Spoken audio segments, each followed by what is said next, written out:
कहानी की शुरुआत होती है कोलोराडो एक खतरनाक जेल से। यहाँ हमें रे नाम के एक कैदी को दिखाया जाता है और वो यहाँ से भागने की तैयारी कर रहा है। जेल में एक और कैदी ने रे से कहा कि जैक नाम का एक बंदा उस पर हमला करेगा। अगले दिन जैसे ही रे बैकयार्ड में पहुंचता है, जैक उस पर टूट पड़ता है, लेकिन इस लड़ाई में रे ने जैक को आसानी से पछाड़ दिया और उसे कुत्तों की तरह पीटा। तभी गार्ड्स वहां आए और रे को पकड़कर जेल के एक सीक्रेट ब्लॉक में बंद कर दिया। ये जेल का वो हिस्सा था जहाँ पर सबसे खतरनाक कैदियों को रखा जाता था और गार्ड्स उन पर चौबीसों घंटे निगरानी रखते थे। रे को जिस रूम में रखा गया था वो पूरी तरह से बंद था और उसका दरवाजा एक पासवर्ड से खुलता था। लेकिन रे ने हार मानने के बजाय वहीं से भागने का प्लान बनाना शुरू कर दिया। धीरे धीरे उसे पता चला कि उसके कमरे के नीचे एक जेल का गैराज है जहाँ एक फायर ब्रिगेड ट्रक हमेशा खड़ा रहता है। अगले कुछ दिन तक रे ने गार्ड्स के हर रूटीन को बहुत ही ध्यान से देखा। उसे ये भी पता चलता है कि गार्ड्स सुट्टा फूकने के लिए बाहर जाते हैं और उन्हें वापस लौटने में करीबन 7 मिनट लगते हैं। यही 7 मिनट रे के लिए जेल से निकलने का मौका बनने वाले थे। अब सबसे बड़ी दिक्कत थी दरवाजे का पासवर्ड। रे ने इसके लिए दिमाग लगाया और दूध के पैकेट की प्लास्टिक परत का इस्तेमाल किया। उसने वो परत चुपचाप कीपैड पे चिपका दी और जल्द ही उन नंबर का पता लगा लिया जो बार बार दबाए जा रहे थे। अब इन नंबर्स को सही करने लगाना रे के लिए कुछ बड़ा मुश्किल काम नहीं था। एक दिन जब गार्ड छत पर गए, रे कमरे से बाहर आए और अपनी टीम को मैसेज भेजा। उसने उन्हें कहा कि कल शाम 4 बजे जेल के बाहर एक धमाका करो। अगले दिन ठीक तय वक्त पर उसकी टीम पहुंची और ठीक 4 बजे जोरदार धमाका कर दिया। धमाके से पूरी जेल में अफरा तफरी मच गई। गार्ड्स इधर उधर भागने लगे। इसे अफरा तफरी का फायदा उठाकर रे एसी वेंट से गुजरते हुए गैराज तक पहुंच गया। इसके बाद फायर ब्रिगेड तक आग बुझाने के लिए जेल से बाहर निकला और रे उसी ट्रक के नीचे लटक कर जेल से बाहर निकल गया। बाहर उसके साथ हर्ष और एबिगेल उसका इंतजार कर रहे थे, लेकिन भाग्य ने उसका साथ नहीं दिया और पुलिस ने थोड़ी दूर जाकर उसे फिर से पकड़ लिया। इसी दौरान वहाँ पे एक शख्स आता है जिसका नाम होता है लेस्टर। वो पुलिस से कहता है कि रे को तुरंत रिहा कर दो। इसके बाद रे और लेस्टर सीधा जेल के हेड से मिलते हैं और यहाँ पे एक बड़ा खुलासा होता है और यहाँ पर हमें पता चलता है कि रे असल में कोई अपराधी नहीं बल्कि एक बिजनेसमैन है और वो एक सिक्योरिटी कंपनी चलाता है और उसका काम होता है जेल की सिक्योरिटी को टेस्ट करना। रे हर बार कैदी बनकर एक जेल में घुसता है और वहाँ से भाग निकलता है और फिर उस जेल की कमजोरियों को रिपोर्ट बनाकर उन्हें ठीक करवाता है। साफ शब्दों में कहें तो रे वही इंसान है जिसके लिए दुनिया की कोई भी जेल असली कैद खाना नहीं है। अगले दिन जब रे अपने ऑफिस पहुंचा तो वहाँ पर उसका बिजनेस पार्टनर लेस्टर उसका इंतजार कर रहा था। लेस्टर ने रे का परिचय एक महिला से करवाया जिसका नाम जेसिका था। जेसिका दरअसल CIA एजेंट थी। उसने रे से कहा कि उसे एक टॉप सिक्योरिटी जेल की सिक्योरिटी टेस्ट करनी है, लेकिन इसमें शर्त यह है कि इस मिशन की जानकारी उसकी टीम को बिल्कुल नहीं दी जाएगी। रे को यह शर्त अजीब सी लगी और उसने शुरुआत में मना भी कर दिया, लेकिन लेस्टर के समझाने पर वह आखिरकार मान जाता है। इसके बाद रे को एंथनी नाम के एक स्पेशल टेररिस्ट की पहचान दी जाती है। उसकी टीम ने उसके शरीर पे एक GPS ट्रैकर भी लगा दिया और उसे एक इमरजेंसी कोड बताया। ये कोड इसलिए था कि अगर उसे जेल में कुछ अजीब सा लगे तो ये कोड वो वहाँ के हेड को बोलेगा और हेड खुद उसे बाहर निकाल देगा। मिशन की शुरुआत होते ही रे को कुछ नकाबपोश लोग पकड़ लेते हैं। उन्होंने उसे बेहोश कर दिया और उसके शरीर से GPS ट्रैकर भी निकाल लिया ताकि उसकी टीम जेल की लोकेशन ट्रेस ना कर सके। कई घंटे बाद जब रे को होश आया तो वो खुद को एक ग्लास चैम्बर में बंद पाता है और उसके आसपास और भी कैदी थे जो इसी तरह से कैद थे। कुछ देर बाद जेल का हेड उसके सामने आया और उसने अपना नाम होप्स बताया।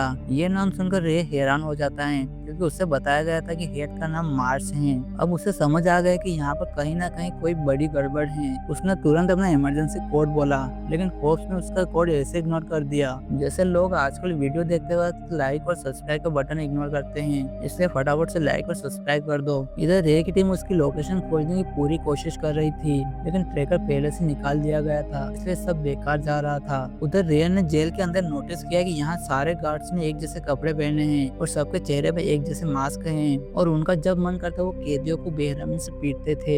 इसी दौरान रे की मुलाकात एक और कैदी से होती है जिसका नाम एमिल है। एमिल रे के सामने दोस्ती का हाथ बढ़ाता है और धीरे धीरे अपनी कहानी बताता है। एमिल कहता है कि उसने कोई गुनाह नहीं किया बल्कि उसे सिर्फ इसलिए कैद किया गया है ताकि उससे उसका नाम और ठिकाना भुलाया जा सके। उसके बॉस का नाम है मेनहाइमन जो कि पूरी दुनिया का सबसे खतरनाक गैंगस्टर माना जाता है और पूरी दुनिया की पुलिस उसकी तलाश कर रही है। क्योंकि एमिल उसका राइट हैंड था इसलिए उसे पकड़ लिया गया। यहीं पर रे को असली सच्चाई का एहसास होता है कि ये जगह कोई जेल नहीं बल्कि एक सीक्रेट टॉर्चर सेंटर है। यहाँ पर अमीर और ताकतवर लोग अपने दुश्मनों को भेजते हैं ताकि उन्हें यहाँ पर तरफा तरफा सजा दी जा सके। अब रे इस रहस्यमय जेल के बारे में और गहराई से जानना चाहता था। इसके लिए उसने एक चाल चली। उसने एमिल के साथ नकली झगड़ा शुरू कर दिया ताकि गार्ड्स का ध्यान उनकी ओर आ जाए। जैसे गार्ड दोनों को मारपीट करते देखते हैं वो तुरंत दोनों को अलग करते हैं और एक स्पेशल चैम्बर में बंद कर देते हैं। इस चैम्बर के चारों तरफ तेज रोशनी वाले बल्ब लगे थे जिनका टेम्परेचर इतना ज्यादा था कि कोई इंसान वहाँ पर ज्यादा देर तक टिक नहीं सकता था।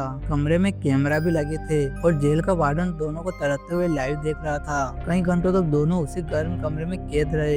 जब उनकी सजा खत्म हुई तो वहाँ पर एक डॉक्टर आया। डॉक्टर ने रे की हालत देखी तो उसे उस पर तरस आ गया, लेकिन उसने उसकी कोई मदद नहीं की। जब रे ने उससे जेल की लोकेशन पूछी तो डॉक्टर चुप रह गया और उसे कुछ भी बताने से इनकार कर दिया। कमरे से बाहर आने के बाद रे ने एमिल को बताया कि उस चेम्बर का फर्श एल्यूमिनियम का नहीं बल्कि स्टील का है और चारों कोनों पर नट बोल्ट लगे हुए हैं। उसने एमिल से कहा कि अगर किसी तरह से मेटल का एक टुकड़ा मिल जाए वो इन बोल्ट को खोल सकता है। कुछ देर बाद वार्डन ने एमिल को बुलाया और उसे अपने बॉस के बारे में पूछताछ करने लगा, लेकिन हर बार की तरह एमिल ने अपना मुंह बंद रखा। गुस्से में आकर वार्डन उसे बेरहमी से पीटा और खूब टॉर्चर किया, मगर इसी दौरान एमिल चालाकी से एक मेटल का टुकड़ा चुराने में सफल हो गया। वापस आने पर उसने रे को टुकड़ा दिया और प्लेन के बारे में पूछा। तब रे ने कहा कि इस जेल का स्ट्रक्चर देखकर मुझे लग रहा है कि ये जेल जमीन के नीचे या किसी सीक्रेट लोकेशन पे बनी हुई है और उसका इरादा था नट बोल्ट्स को खोलकर ऊपर की सतह तक पहुंचना और वहां की लोकेशन देखना। अगर वहां पर कोई रास्ता मिला तो दोनों यहाँ से भाग जाएंगे।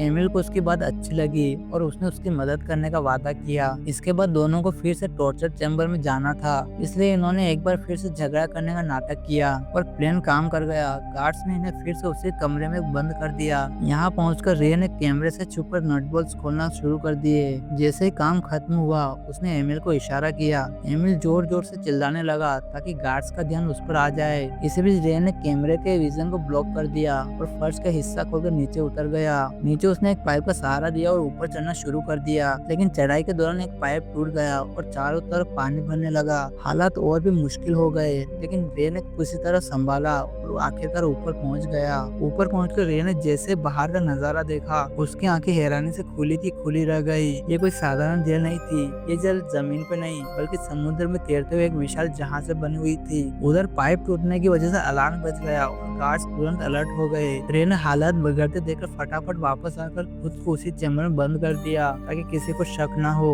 उधर जेल के बाहर एबिल और हर्ष सीधा लेस्टर के पास पहुंचते हैं और उसे बताया कि रे अचानक कहीं गायब हो गया है। उन्होंने ये भी बताया कि जिस काम के लिए रे को चेक मिला था वो चेक भी बाउंस हो चुका है और ऊपर से वो रहस्यमय लेडी भी कहीं गायब हो गई जिसने ये मिशन सौंपा था। एबिगेल और हर्ष को पूरा यकीन था कि रे किसी बड़ी मुसीबत में है, लेकिन लेस्टर ने उसकी चिंता को हल्के में लेते हुए कहा कि रे अपने काम में एक्सपर्ट हैं, दुनिया की कोई भी जेल उसे रोक नहीं सकती। लेकिन जैसे दोनों वहां से चले गए लेस्टर का असली चेहरा सामने आया। उसने चुपके से जेल के वार्डर को फोन किया और उसे आदेश दिया कि रे को हमेशा के लिए उसी जेल में बंद रखा जाए। यही खुलासा होता है कि लेस्टर ने जानबूझकर रे को उसी जेल में फंसाया ताकि वो कंपनी का अकेला कब्जा कर सके। हालांकि रे की टीम ने हार नहीं मानी और वो उसकी तलाश में जुट गए। इसी दौरान हर्ष को खबर मिली कि दुनिया में एक इलीगल जेल टूम नाम से मौजूद है और यहाँ पर अमीर और ताकतवर लोग अपने दुश्मनों को टॉर्चर करवाने के लिए भेजते हैं, मगर उस जेल की असली लोकेशन किसी को भी पता नहीं थी। उधर जेल के अंदर रे और एमिल को यह जानना था कि आखिर उनका शिप दुनिया के किस हिस्से में है ताकि वो अपनी टीम तक मदद का संदेश पहुंचा सके। अगले दिन रे ने जेल के डॉक्टर से बात करने की कोशिश की और यहाँ की लोकेशन पूछी, लेकिन डॉक्टर ने फिर भी कोई जानकारी नहीं दी। जाते जाते रे ने चालाकी से एक कार्डबोर्ड का टुकड़ा चुरा लिया, वो डिवाइस जिससे जहाज के लोग अपनी लोकेशन पता लगाते थे। अब इस प्लान को पूरा करने के लिए उन्हें शिप के सरफेस तक पहुंचना था। इसके लिए उन्होंने जावेद नाम के एक मुस्लिम कैदी की मदद ली। थोड़ी देर बाद जावेद वार्डन के पास गया और उसके सामने एक झूठा प्रस्ताव रखा। उसने कहा कि मैं तुम्हारा जासूस बन सकता हूँ। बदले में से उसने इतना कहा कि मुझे खुले आसमान में नमाज पढ़नी है। वार्डन उनके इस प्लान को समझ नहीं पाया और उसने ये ऊपर स्वीकार कर लिया। उस रात जावेद शिप के ऊपर पहुंचा और रे द्वारा बनाए गए डिवाइस से शिप की लोकेशन पता की। कुछ कैलकुलेशन के बाद उन्हें पता चल गया कि जहाज मोरक्को के पास अंटार्कटिका के ओशन में तैर रहा है। ये सुनकर एमिल ने कहा कि मोरक्को में उसका एक पुराना दोस्त रहता है और अगर उसे मैसेज पहुंचा दिया जाए तो वो जरूर हमारी मदद करने आएगा।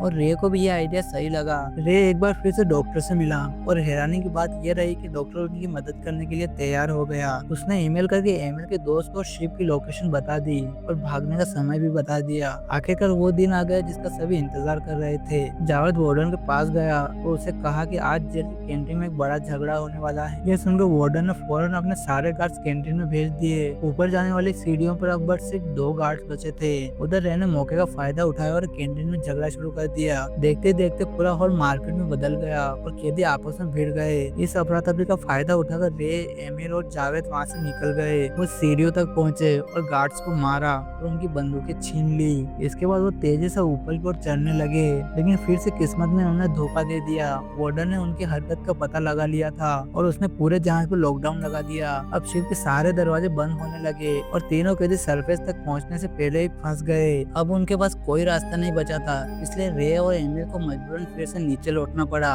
इसी बीच एमिल का दोस्त भी शिप तक पहुंच चुका था, मगर इन तीनों का कोई भी सुराग नहीं मिल रहा था। तभी गार्ड्स ने इनको भागते हुए देख लिया और शिप के अंदर जोरदार फायरिंग शुरू कर दी। गोलियों की बौछार में एक गोली जावेद को भी लग गई और वो गंभीर रूप से घायल हो गया। हालात को बिगड़ते देख रे ने तुरंत दिमाग लगाया और एक नया प्लान बनाया कि वो कंट्रोल रूम तक जाएगा और शिप की पूरी बिजली काट देगा। इससे सारे दरवाजे दोबारा खुल जाएंगे और वो लोग सरफेस तक पहुंच जाएंगे। रे ने एमिल को जावेद की देखभाल के लिए कहा और खुद को कंट्रोल रूम की तरफ निकल पड़ा। उधर जावेद की हालत और भी ज्यादा खराब होती जा रही थी। उसे लग रहा था कि अब उसकी जान नहीं बच पाएगी, इसलिए उसने एमिल को कहा कि वो भी आगे बढ़ जाए और मौका न गवाए। एमिल पहले तो हिचकिचाया, लेकिन मजबूरी में उसे जावेद को वहीं छोड़कर आगे बढ़ना पड़ा। रे आखिरकार कंट्रोल रूम तक पहुंच गया और उसने पूरी बिजली काट दी। इससे शिप के सारे दरवाजे खुल गए और एमिल सरफेस तक पहुंच गया। ऊपर पहुंचकर गार्ड्स ने उस पर ताबड़तोड़ गोलियां बरसाई, लेकिन एमिल बिल्कुल भी घबराया नहीं और उनका डटकर सामना किया और एक एक गार्ड्स को खत्म कर दिया। दूसरी तरफ जावेद ने भी आखिरी सांस तक गार्ड से लड़ाई की, लेकिन आखिरकार उसकी जान नहीं बच पाई। अब गार्ड्स ने रे की तलाश करना शुरू कर दिया।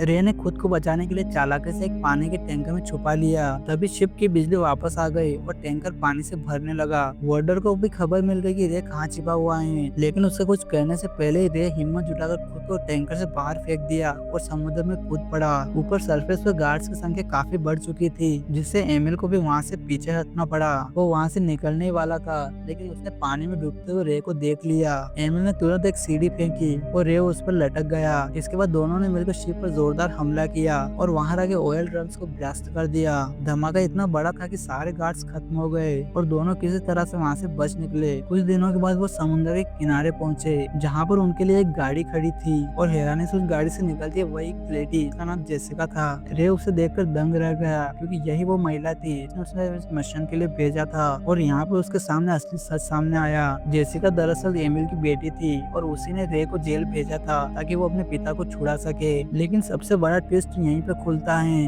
असल में एमिल कोई आम आदमी नहीं, बल्कि खुद मेन हाइमन था। अब तक सब उसे मेन हाइमन का दाहिना हाथ समझते थे, लेकिन सच्चाई कुछ और ही थी। वो खुद मेन हाइमन था। उसने अपनी असली पहचान छुपा रखी थी ताकि अपने दुश्मनों से बचकर रह सके। इसके बाद जेसिका ने रे को पूरा सच बताया कि लेस्टर ने उसे किस तरह फंसाया था और वो कंपनी का अकेला मालिक बनने की साजिश कर रहा था। कुछ दिनों के बाद रे अपनी टीम से मिला और उसने उन्हें भी लेस्टर की गद्दारी के बारे में सब कुछ सच बताया। इधर जब लेस्टर को खबर लगी कि रे जेल से बचकर निकल गया है, तो वो देश छोड़कर भागने लगा। लेकिन जैसे ही वो अपने कार में बैठा, हर्ष ने उसे बेहोश कर दिया। जब लेस्टर की आंखें खुली तो उसने खुद को उसी कार में बंद पाया, लेकिन कार अब एक विशाल कंटेनर के अंदर थी और वो कंटेनर हजारों कंटेनरों के बीच एक बड़े जहाज पर रखा गया था। जहाज कहाँ जा रहा था ये कोई नहीं जानता था और इसे रहस्य और सस्पेंस के साथ ये शानदार मूवी यहाँ पर खत्म हो जाती है। अगर आपको ये कहानी पसंद आई तो वीडियो को लाइक करना मत भूलना और चैनल को सब्सक्राइब जरूर से कर देना। मिलते हैं अगली वीडियो में, तब तक ये 20 सेकंड कीप चिलिंग।